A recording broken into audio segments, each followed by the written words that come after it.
जय हिंद मेरे प्यारे विद्यार्थियों, आप सभी को मेरा नमस्कार। मैं हूं अजीत रंजन। मैं आप सभी को AR स्मार्ट क्लासेस में स्वागत करता हूं।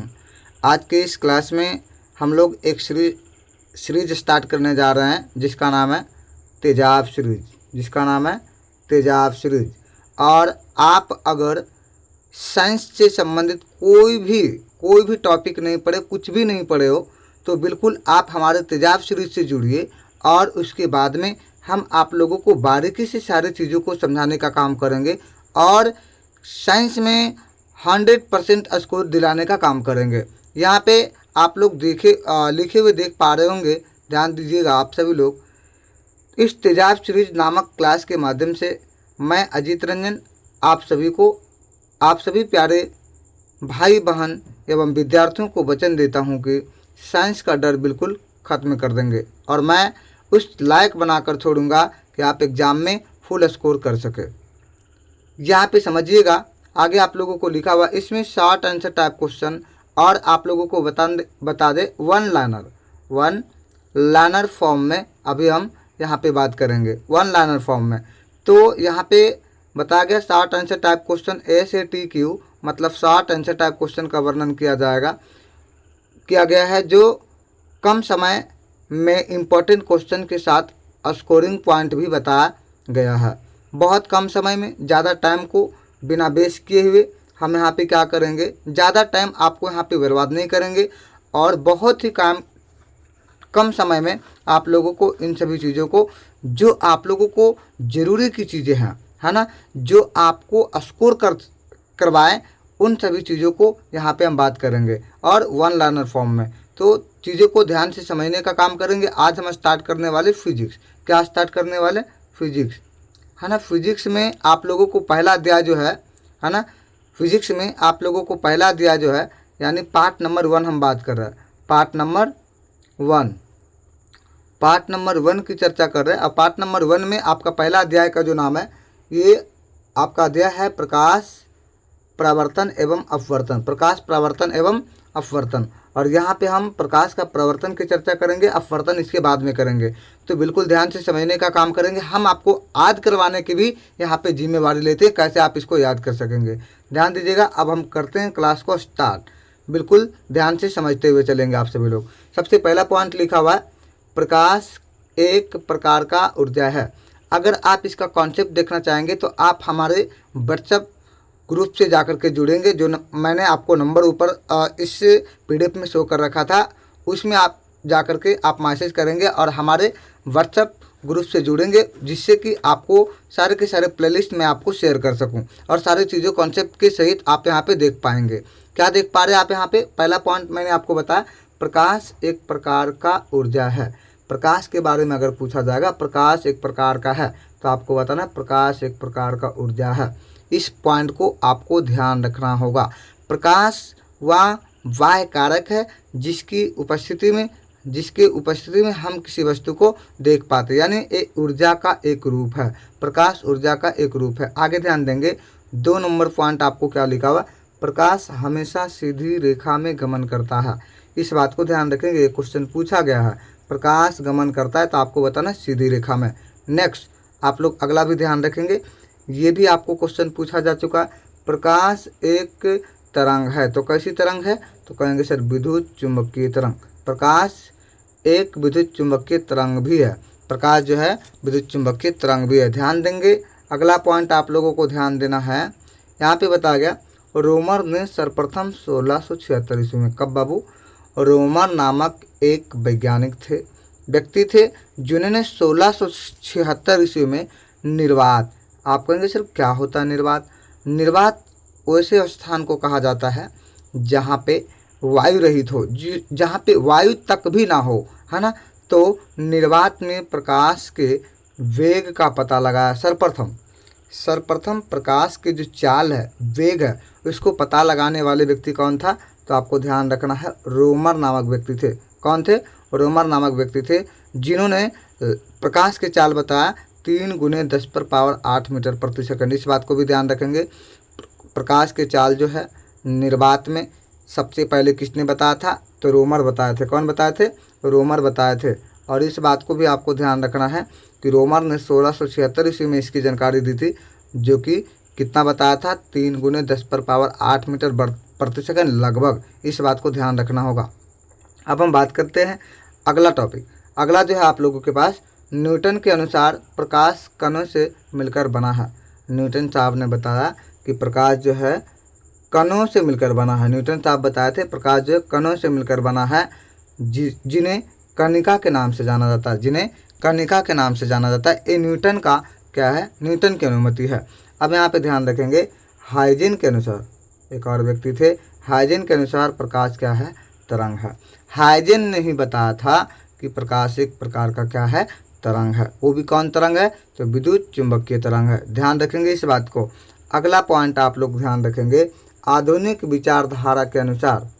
आपने देखा न्यूटन ने बोला क्या बोला, न्यूटन के अनुसार से आपने देखा कि प्रकाश जो कण से मिलकर बना है। इसी प्रकार से हाइजेन ने बोला कि प्रकाश एक तरंग है।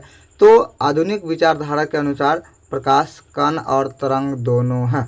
आधुनिक विचारधारा, अभी के समय में जो विचारधारा दी गई है, ये क्या है, प्रकाश कण और तरंग दोनों है। तो हम इस बात को आपको कॉन्सेप्ट, जो चैप्टर आप लोग को चल रहा था, इस चैप्टर का कॉन्सेप्ट, उसमें मैंने आपको बता दिया कि प्रकाश की प्रकृति द्वैध होती है, दोनों प्रकृतियों पर प्रकाश पाई जाती है ना। ध्यान रखेंगे इस बात को। प्रकाश का वेग सबसे अधिक, प्रकाश का जो वेग है सबसे अधिक निर्वात में होता है। इस बात को आपको भली भांति ध्यान रखना होगा और बहुत ही अच्छी तरीके से इसको याद कर लेना होगा। प्रकाश का वेग सबसे अधिक निर्वात में होता है, इस बात को ध्यान रखेंगे। अगला पॉइंट आप लोग समझेंगे, प्रकाश के गमन के लिए कोई द्रवात्मक माध्यम की आवश्यकता नहीं होती है। पदार्थ के लिए कोई खास माध्यम की आवश्यकता नहीं होती है, इस बात को भी आपको ध्यान रखना है। यंग ने क्या बोला गया, यंग ने व्यक्तीकरण की सहायता से तरंग गुण को साबित किया।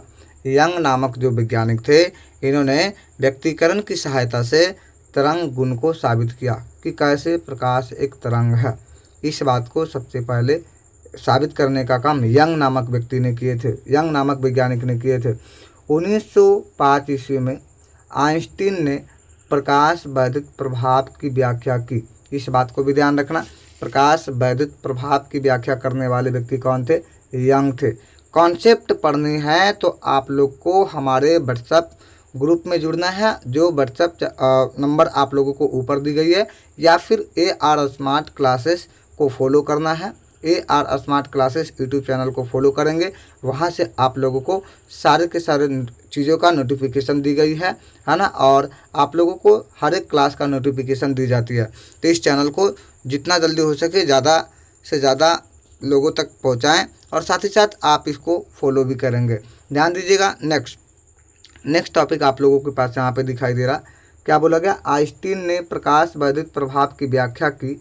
इसके लिए 1921 ईस्वी में उन्हें नोबेल पुरस्कार मिला। आपने अभी समझा था आइंस्टीन जो है ध्यान रखेंगे, आइंस्टीन जो है 1905 ईस्वी में क्या किए थे, प्रकाश वैद्युत प्रभाव की व्याख्या किए थे। लेकिन इसके व्याख्या करने के फलस्वरूप उनको सराहना की गई, जिसके कारण आप यहाँ पे देख पाएंगे कि नोबेल पुरस्कार 1921 ईस्वी में उन्हें प्राप्त हुआ है ना। आइंस्टीन को 1921 ईस्वी में नोबेल पुरस्कार दिया गया। ध्यान रखेंगे। अगला बातें आप लोगों को ध्यान रखना है, जब प्रकाश अत्यंत छोटी अपारदर्शी वस्तु पर पड़ती है तो सीधी रेखा में गमन करने के बजाय किनारों में मुड़ जाती है, यह प्रभाव विवर्तन कहलाता है। ध्यान रखेंगे। ये क्वेश्चन आप लोगों को, हालांकि आपकी क्लास से रिलेटेड नहीं है, ये आपको उच्च क्लास में पढ़ने को मिलेगा 11th-12th में, लेकिन अभी फिलहाल ध्यान रखना, जब प्रकाश बहुत अति सूक्ष्म कण से जाकर के टकराता है तो सीधे जाने के बजाय क्या हो जाता है, थोड़ा सा किनारों में मुड़ करके आगे चल जाता है, मतलब ये निकलते हुए रहता है। यानी आप कह सकते हैं कि सर यहाँ पे जो है प्रकाश सीधे ना जा करके थोड़ा सा किनारे से मुड़ जाता है। यानी आप कह सकते हैं कि ये जो घटना हुआ किनारों में मुड़ने की, तो ऐसे प्रभाव को, ऐसे घटना को आप क्या कहेंगे, विवर्तन कहेंगे। क्या कहेंगे, ध्यान रखिएगा इस बात को। ऐसे प्रभाव को विवर्तन के नाम से जाना जाता है। जब प्रकाश अति सूक्ष्म कणों पर पड़ती है तो सीधे जाने के बजाय थोड़ा सा मुड़ जाता है, तो मुड़ने की इस घटना को विवर्तन कहते हैं। ध्यान दीजिएगा। अगला पॉइंट, किरणों के समूह को किरण पुंज कहते हैं। इस बात को ध्यान रखिएगा, किरणों के समूह को क्या कहते हैं? किरण पुंज कहते हैं, किरण पुंज कहते हैं। अगला पॉइंट आपको ध्यान रखना है, प्रकाश के गमन पथ की दिशा को किरण कहते हैं। प्रकाश के गमन पथ की दिशा को किरण कहते हैं। ये क्वेश्चन आप लोगों को ध्यान रखना, पूछा गया ऊपर जो है किरणों को समूह को कहते हैं, तो आपको कहना किरण पुंज। क्या कहना? किरण पुंज कहना। आगे ध्यान दीजिएगा, आपने देखा अभी कि प्रकाश के गमन पथ की दिशा को किरण कहते हैं। प्रकाश पुंज 3 प्रकार के होते हैं। प्रकाश पुंज कितने प्रकार के होते हैं? 3 प्रकार के होते हैं। इस बात को ध्यान रखना होगा। प्रकाश पुंज 3 प्रकार के होते हैं। कौन कौन होता है सर? तो अभी आपको बताया गया, ध्यान दीजिएगा। समानांतर समानांतर समानांतर किरण पुंज, किरण पुंज। और दूसरा होता है, ध्यान दीजिएगा, दूसरा आप लोगों को ध्यान रखना है, अभिसारी किरण पुंज, अभिसारी किरण पुंज, अभिसारी। और तीसरा होता है ध्यान रखेंगे, तीसरा होता है आप लोग ध्यान रखेंगे, अपसारी किरण पुंज, अपसारी किरण पुंज। इस बात को ध्यान रखेंगे, ये तीसरा होता है। किरण पुंज 3 प्रकार का, पहला समानांतर, दूसरा हो गया अभिसारी और तीसरा अपसारी किरण पुंज। अब यहाँ पे ध्यान रखना होगा, ये जो है सूर्य से आने वाली किरणें, लेजर किरणें, कॉलीमेटर तथा दूरबीन समांतर किरण पुंज का उदाहरण है। एक क्वेश्चन पूछा जा चुका है कि बताइए सूर्य से आने वाली जो किरणें होती है, सूर्य से आने वाली जो किरणें होती है वो किस किरण पुंज का उदाहरण है? तो आपको ध्यान रखना है, सूर्य से आने वाली किरणें जो होता है ये समानांतर किरण पुंज का उदाहरण है। लेजर किरणें, लेजर लाइट के जो किरणें होती है ये भी समानांतर होती है, यानी अधिक दूरी से आने वाली किरणें ये जो हो जाएगा समानांतर किरण पुंज का उदाहरण हो जाएगा। अब आगे ध्यान रखेंगे आप सभी लोग, यहाँ पे समानांतर किरण, समानांतर प्रकाश से निकलने वाली किरणें एक दूसरे के क्या होता है?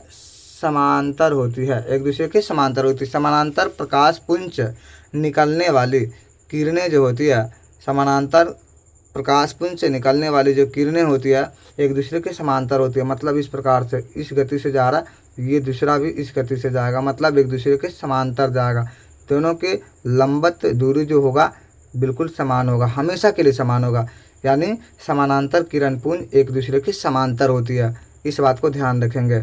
और ये सूर्य के प्रकाश में देखने को मिलता है, क्योंकि वो बहुत अधिक दूरी से अनंत से वो गति कर रहे होते हैं, अनंत से आ रहे होते हैं। यानी अब अगला ध्यान रखेंगे, आगे आपको ध्यान रखना है, अवतल दर्पण, अवतल दर्पण, अवतल दर्पण द्वारा, ध्यान रखिएगा, अवतल दर्पण द्वारा परिवर्तित किरणें जो फोकस पर मिलती है अभिसारी किरण पुंज का उदाहरण है। ध्यान रखेंगे, अभिसारी किरण पुंज एक बिंदु पर मिलती हुई नजर आती है, एक बिंदु पर मिलती हुई नजर आती है, एक बिंदु पर मिलती हुई नजर आती है। ये किसका उदाहरण है? तो आप ध्यान रखेंगे, अभिसारी किरण पुंज का उदाहरण है। जैसे आप यहाँ पे अवतल दर्पण द्वारा जब प्रवर्तित होती है कोई किरणें तो फोकस पर मिलती हुई नजर आती है, इसलिए आप कह सकते हैं कि अवतल दर्पण द्वारा जो ये किरणों को प्रवर्तित की जाती है, तो इसलिए यहाँ पे क्या होता है, एक बिंदु पर मिलती है। अवतल दर्पण को अभिसारी दर्पण के नाम यहाँ पे दे सकते हैं। अगला ध्यान रखेंगे, अभिसारी किरण पुंज, अभिसारी किरण पुंज में किरणें एक बिंदु पर आकर मिलती है, अभिसारी किरण पुंज में किरणें एक बिंदु पर आकर मिलती है। इस बात को मैंने पहले ही बता दिया आपको। अब यहाँ पे ध्यान रखना है, अपसारी किरण पुंज में किरणें एक बिंदु से निर्गत होकर विभिन्न दिशाओं में फैल जाती है, एक बिंदु से निकलकर। अपसारी किरण पुंज की बात किया गया है तो इसमें आपको ध्यान रखना है कि किरणें एक बिंदु से निकलकर, जैसे लाइट हो गई तो लाइट से निकल करके क्या होता है, ये फैलती है, लाइट से निकल करके क्या होता है, फैलती है। इसी प्रकार से बल्ब की बात किया गया तो बल्ब से जो जल रहा होता है तो यहाँ से किरणें क्या होता है, निकल करके फैलता है। तो आप कह सकते हैं कि सर ये जो हो गया आपका अपसारी किरण पुंज का उदाहरण है। अब अगला ध्यान रखेंगे, इसमें कौन कौन आएगा, अपसारी किरण पुंज का उदाहरण कौन कौन हो गया? तो आप कह सकते हैं कि सर विद्युत बल्ब हो गया, दीपक की रोशनी हो गया, है ना, उत्तल दर्पण में गिरने वाली किरणें प्रवर्तन के बाद जो है एक बिंदु पर क्या होती है, एक बिंदु से फैलती हुई नजर आती है, और मोमबत्ती की लैंप लौ हो गई, अपसारी किरण पुंज का उदाहरण है। ये सारे के सारे अपसारी किरण पुंज का उदाहरण है। आगे ध्यान रखेंगे, सूर्य तारे दीपक जुगनू आत्मदीप पदार्थ है। ध्यान रखिएगा, सूर्य तारे दीपक जुगनू जो है आप लोगों को आत्मदीप पदार्थ है। आत्मदीप पदार्थ किसे कहते हैं? जिससे प्रकाश उत्सर्जित हो, जिससे प्रकाश क्या हो, निकले, है ना। इस बात को ध्यान रखना है। तो सूर्य हो गए, तारे हो गए, दीपक हो गए, जुगनू हो गए, लाइट वगैरह हो गया, ये सबसे प्रकाश निकलता है। इसलिए आप कह सकते हैं कि सर ये सब क्या है, आत्मदीप्त पदार्थ है। आगे ध्यान रखेंगे चंद्रमा। चंद्रमा की बात किया गया, पदार्थ टेबल कुर्सी है ना, आदीप्त पदार्थ है, क्योंकि इसमें चंद्रमा में भी खुद की प्रकाश नहीं होता, किसी दूसरे के प्रकाश की सहायता से क्या होती है, चमकता है। अब यहाँ पे ध्यान रखेंगे, अगला क्वेश्चन आप लोगों को यहाँ पे दिखाई दे रहा है। प्रकृति के अनुसार प्रकाशीय माध्यम दो प्रकार के होते हैं। प्रकृति के अनुसार प्रकाशीय माध्यम दो प्रकार के होते हैं। एक हो गया आप लोगों को समांगी, जो जल और कांच के उदाहरण यहाँ पे देंगे समांगी माध्यम का। और एक समांगी माध्यम के यहाँ पे बताया गया, समांगी माध्यम के प्रत्येक भाग के गुण एवं बनावट समान होते हैं। समांगी माध्यम उसे कहते हैं जिसका प्रत्येक भाग का गुण एवं बनावट समान हो, प्रत्येक भाग के गुण एवं बनावट समान हो। अब आगे ध्यान रखना, गर्म या ठंडी हवा का मिश्रण जो है और कैल्साइट विषमांगी माध्यम है। ये सब जो है गर्म और ठंडी हवा का मिश्रण जो रहती है, ये विषमांगी माध्यम का उदाहरण होता है। आगे ध्यान रखेंगे, विषमांगी माध्यम के प्रत्येक भाग के गुण और बनावट असमान होता है। विषमांगी माध्यम के प्रत्येक भाग के गुण और बनावट असमान होता है, इस बात को भी हमें ध्यान रखना होगा। समांगी माध्यम के प्रत्येक भाग के गुण और बनावट समान होती है, लेकिन विषमांगी का असमान होता है। यहाँ पे दिया गया है, कांच, पानी, हवा पारदर्शी पदार्थ है। जिससे प्रकाश आर पर हो जाए उसे पारदर्शी पदार्थ कहेंगे। ईंट, पत्थर, मिट्टी अपारदर्शी पदार्थ है, इस बात को ध्यान रखना। उदाहरण आपके लिए ज़्यादा इंपॉर्टेंट है। तेल लगा हुआ कागज, घिसा हुआ कांच पारभासी है। क्या है, पारभासी पदार्थ है। जिससे प्रकाश अंशतः आर पार हो उसे क्या कहेंगे, पारभासी पदार्थ कहेंगे। अगला आपको यहाँ पे ध्यान रखना, प्रकाश को किसी सतह से टकराकर लौटने की घटना प्रकाश का प्रवर्तन कहलाता है। प्रकाश को किसी सतह से टकराकर लौटने की घटना क्या कहलाता है, प्रकाश का प्रवर्तन कहलाता है। चांदी सबसे अच्छा परावर्तक है। चांदी सबसे अच्छा परावर्तक है, यानी प्रवर्तन की घटना के लिए सबसे उपयुक्त कौन सा धातु को माना जाता है, तो आपको बताना चांदी को। किसको माना जाता है, चांदी को माना जाता है। मतलब यहाँ से किरणें बहुत आसानी से टकराकर लौटने का काम करता है। प्रकाश के परावर्तन के फलस्वरूप तीव्रता में कमी आती है। जब प्रकाश के परावर्तन होता है तो इसकी गति में क्या होती है, कमी आती है, जबकि तरंगदैर्घ्य आवृत्ति नहीं बदलती है। तरंगदैर्घ्य और आवृत्ति नहीं बदलती, इस बात को ध्यान रखना है। आपतन कोण परावर्तन कोण के बराबर होता है, ये आपको ध्यान रखना है। प्रवर्तन के नियम के अनुसार प्रवर्तन के दो नियम होते हैं। प्रवर्तन के कितने नियम होते हैं, दो नियम होते हैं, इस बात को भी हमें ध्यान रखना।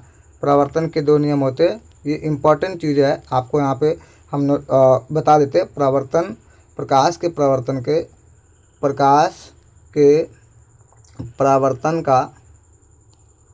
प्रवर्तन का ध्यान रखना है आप लोगों को।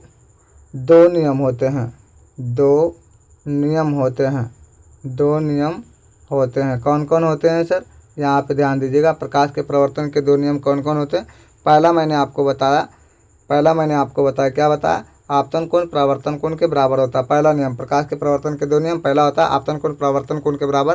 खैर आपको यहाँ पे कॉन्सेप्ट नहीं बता रहे, फिर भी आपको ध्यान रखना। दूसरा नियम कहता है आपतित किरण, परावर्तित किरण और अभिलंब तीनों एक ही तल में होगा, अगला ध्यान रखना, कोई भी पॉलिश क्या हुआ अथवा चमकदार वस्तु पृष्ठ दर्पण के सामने ही व्यवहार करता है, दर्पण के समान ही व्यवहार करता। कोई भी पॉलिश किया गया हुआ अथवा चमकदार वस्तु पृष्ठ के समान, चमकदार वस्तु जो है पृष्ठ के समान जो है, सतह के समान ही व्यवहार करता है, यानी दर्पण के जैसा ही व्यवहार करता है, इस बात को ध्यान रखना।